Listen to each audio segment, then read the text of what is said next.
Alright, so it's like it's almost like 4:30 right now, and I haven't had a chance to film like anything today. It's one of those things where I can't wait to get back to work on Mondays, and a lot of times I have a lot of things I need to do, and it just seems like everywhere I went there was someone that was getting in the way of allowing me to do just what I needed to get done to just keep working. So yeah, it's like two things that just drive me nuts. It's when just people get in the way of my work, and when people get in the way of my time, because I need time to work, and I literally have so much going on throughout every day that like time's just crucial. I have like a timeline of every day that I expect everything to get done, and it could only get done if I follow and have everything done in that like time frame. And usually that's why I work 6 days a week, because whatever I miss, like today, because of outside circumstances that aren't in my schedule, I usually use Saturday just to kind of like catch up on a little bit of those things. So yeah, that's my rant for right now. But it's 4:30. Haven't really shot anything, so I don't really have much of a story of my day.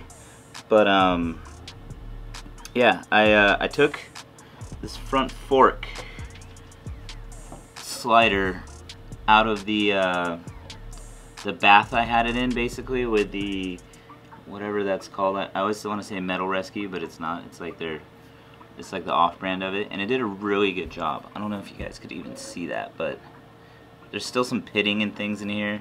Only portion was this section still has some rust. It didn't fit in the bath all the way. I had it covered with like a rag as good as I could, like soaking the whole thing, and you could see it got like some of this upper area right here and things like that. There's also this like grooved gash like in here. I don't know if like you can really see that with the glare. It's not too deep, but that somehow got in there at some point. Something was messed up with this side, but yeah, I'm gonna pop the other side off here eventually. I did like some specs and some like measuring stuff on like what I'm gonna do with Tommy's bike.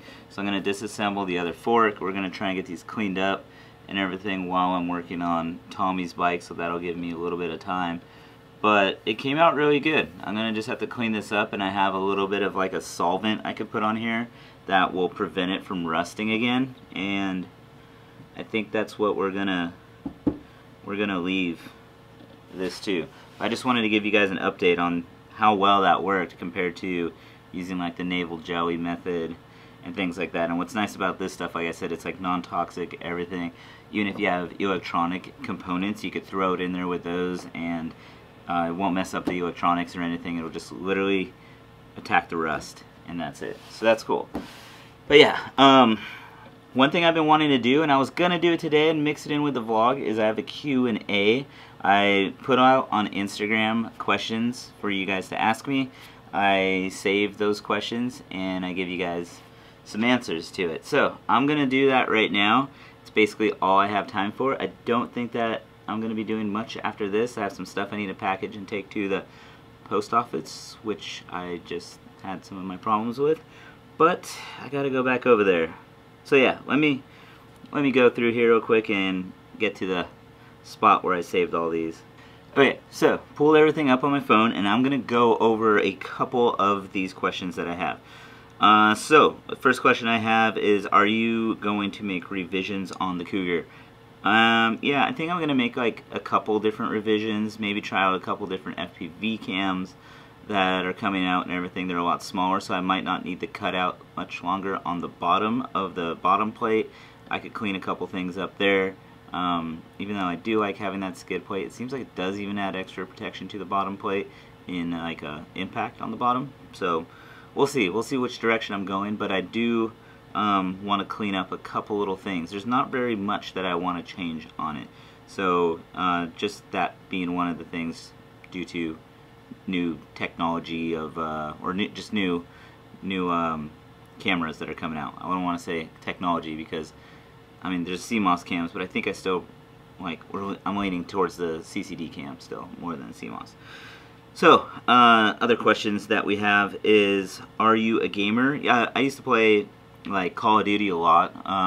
Once in a while I'll still pop on and play a couple games or something. I think the new one's coming out as well. But yeah, if you guys are on like Xbox Live, it's Konasty FPV. You guys could always send me a request on there, and if I'm ever on, and you guys are too, we could just pop in a game together and play. Why 6-inch for the mini quads? I just like the way that it always, you always had like a extra power in reserve if you wanted to. It was kind of like not having like a high end. You had more of like a low end power, and it's always been very good for me for like all the terrain and everything I have around here. If I want to do like freestyle and stuff, I'll throw sometimes on like some 5-inch props depending on like the situations I need to fly through and everything. That's what's nice about also having a 6-inch frame, is that you could go down to a 5-inch prop, and since it's wider, it's really stable. The footage is really stable from it as well, just because of like having a little bit wider stance. And yeah, you could go up to a 6-inch prop doing long range. Now with a 5-inch quad, I can't throw a 6-inch prop on there, so it just limits you. With a 6-inch, I kind of get the best of both worlds. What is your little FPV screen that you Velcro on your QX7 called? That's actually a Boscam watch screen that just shaved off the little tabs for the watch. I put it on the radio, but we will be having something pretty cool coming out pretty soon that's going to be like an upgrade to that screen. Come to Germany, please. I just left Germany. I wish I could go back. It was very nice over there. Let's see, soft mounting the HD cam. How do you get jello free and stable video? So there's two ways. I mean, like, you could get stable video also from a very good tune with your quad. You're still gonna get jello depending on light conditions, things like that. You could use ND filters to help on those things. I prefer to soft mount the plate that my HD cam is on. I do that with the little soft mounting like bobbins, and how my frame is set up that like incorporates those, so that helps me get a really smooth footage on my HD cam. It almost gives me like sometimes a little bit of like an extra motion into like my video. I don't know if you guys could sometimes see it, but if I look at my I run one quad that's like hard mounted like the regular way, and then one that's soft mounted, and when I look at the footage it's identical, but I could tell there's a little like just the movement looks a little bit more fluid from having it on the little bobbins. And yeah, another thing is if you have the Hero 6 Black, it has very good stabilization on there. If you're having a day where you have like bent props or something, or maybe a bent motor, and you're at a location and you just need to get smooth footage and you don't want to lose the footage due to having something like a bent motor or something that you can't just basically replace it right away, then put on the stabilization. There's no shame in getting good footage. So yeah, I mean, you use everything you have capable to get good footage if you have to, and if not, then yeah, just upload shaky footage, I guess. Urban Dictionary, ethics equals legitness. That's not a question, but I think that's pretty true. This was asked before, but I will go over this again. It says, when do the Ethics Biggie shirts go live for sale? They're for sale already on the Newbie Drones website. They are limited edition shirts, and basically if they run out and you can't get them, then they're gone. We'll probably do another run, but it won't ever be the same color or anything. We're going to always change stuff up. It's always going to be a limited edition. Whenever I fly, my drone comes back and is covered in red mist. Help. I say the best help for that is to keep listening to the Team Failsafe podcast. Let's see, what else do we got in here? What is the most expensive FPV drone you have? I don't know, maybe like a Phantom or the Mavic is probably the most expensive. I have a few questions here on my motors when they're gonna drop. Basically, I believe like at the end of this week, or like one more week basically, and the motors will be here. So I'm super pumped and excited about them. I hope you guys are. They're pretty awesome. Like, I've flown them everything on like a 5-inch prop all the way to a 6-inch prop, like 5.5-inch props, and they've been super solid like all the way through. So I'm excited because I have something that's very versatile now for me to like get the shots I want to get wherever I want to get them. So this one is asked, are you completely sold on 6S? My thing on 6S is I like 6S when you have like a very low kV'd motor, like anything from like a 1600 maybe to like a 1750, I would say, kV motor. I know that's probably like a wide range, but I think anything like that on 6S is okay.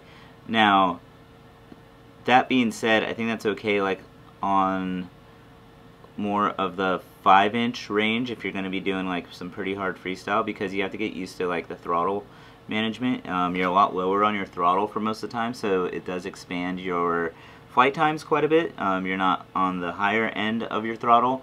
Same with 5S. I found for me a good match, because I run a 6-inch prop a lot of time, is a 5S battery.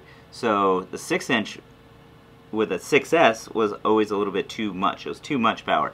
5S at like a fresh pack is almost a little bit too much power. When I'm trying to go under things and stuff, it tends to want to like, I barely bump the throttle and it wants to balloon quite quickly just because I have a 6-inch prop on there. Now if I move down to a 5-inch prop or a 5.5-inch prop, it's a pretty sweet little number right there, and I could control that a little bit better. So for me, the best combo like I found was a 6-inch prop on 5S. Now, that's not saying putting 6S on there would be bad. I'm just saying that's been like the best middle ground. I always try and find like a, like here's something that's really good, here's something that's bad. Like, what's the best overall like components and everything I could use to where I could use that in any situation, not anywhere else. So same thing like Steele does. He finds like the best stuff usually for what he's doing, and he does it very well. So yeah, it's a very similar process of finding like what's good and what's gonna work and everything. And for me, on a 6-inch prop, 5S is good, and I could just, you know, throttle that down to like a 5.5-inch prop and a 5-inch prop. So, but yeah, that's pretty much it for me. I got 1% left on my battery. I've been out all day just fighting with people. But yeah, I'm gonna get back to everything tomorrow on Tommy's bike. I'm gonna remove the other fork slider and stuff tomorrow, and whatever else on the front end that needs to be de-rusted, and it should be pretty good. And yeah, I'm gonna be doing another Q&A pretty soon, so make sure you follow me on Instagram. And once I post that up on my stories, check it out. Leave me some questions. I always appreciate it. And yeah, I enjoy all the feedback I've been getting, that you guys are liking how everything's going with doing all this stuff on the builds and everything, because it's super excited for me to do all this type of stuff also and show it to you guys. But yeah, you guys have a good one. Alright, take care. Peace.